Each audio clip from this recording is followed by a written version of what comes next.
Assalamualaikum students, my name is Dr. Nimra and the topic that we are going to discuss today under the pharmacognosy subject is treatment of allergy.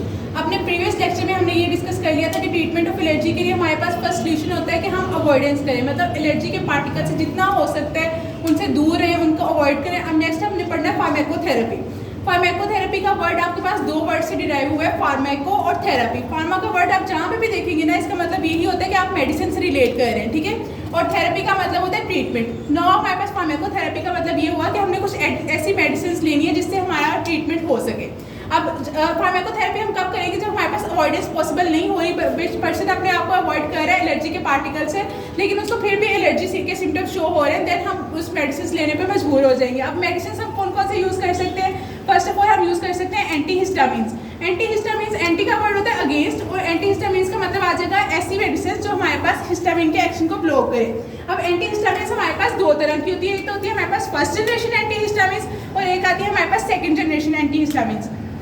First generation antihistamines होती है हमारे पास, उसमें आती है examples हमारे पास डाइफेनहाइड्रामिन जो कि हमारे पास मार्केट में बिना ट्रायल के नेम से आ रही होती है। नेक्स्ट होती है हमारे पास क्लोरफेनिरामिन जो मार्केट में प्रीटोन के नेम से आती है, ठीक है। जो बिना ट्रायल और प्रीटोन है ना, इसके ये इनके ब्रांड नेम्स है, और डाइफेनहाइड्रामिन और क्लोरफेनिरामिन ये इनके जेनेरिक नेम्स है, ठीक है। फर्स्ट जनरेशन एंटीहिस्टामिन जब हम यूज़ करते हैं ना, तो हमारे पास बहुत ज़्यादा नींद आना स्टार्ट हो जाती है, बहुत ज़्यादा सिडेशन होती है।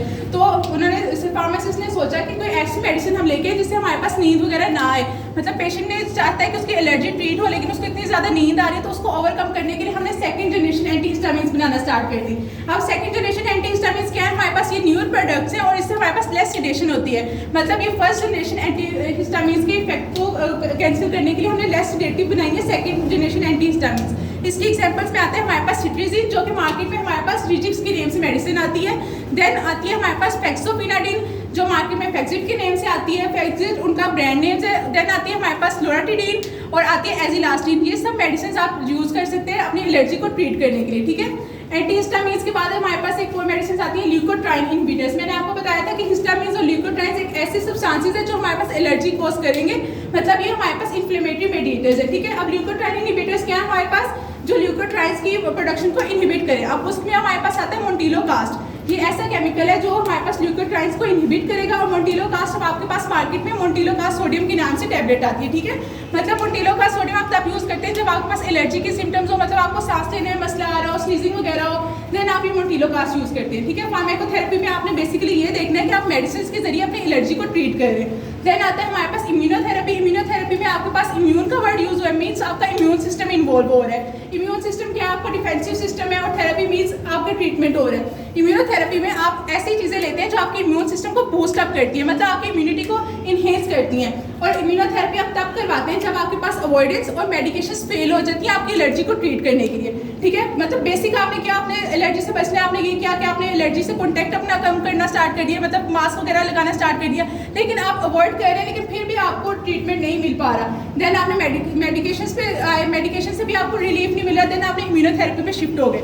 अब इम्यूनोथेरेपी आप डॉक्टर के पास जाते हैं, उनको बताते हैं कि आपको ये सिम्टम्स शो हो रही है, मेडिकेशन भी ले रहे हैं, लेकिन आपको ट्रीटमेंट नहीं हो पा रहा, तो डॉक्टर आपको सजेस्ट करते हैं कि आप अपनी इम्यूनोथेरेपी करवा लें। इम्यूनोथेरेपी में आप क्या होते हैं? एलर्जी शॉट्स होते हैं। मतलब एलर्जी शॉट्स में आपके पास ये आता है कि एलर्जन के पार्टिकल्स आपके ब्लड में इंजेक्ट कर दिए जाते हैं, मतलब एलर्जन का एक्सट्रैक्ट लिया और पेशेंट में इंजेक्ट कर दिया।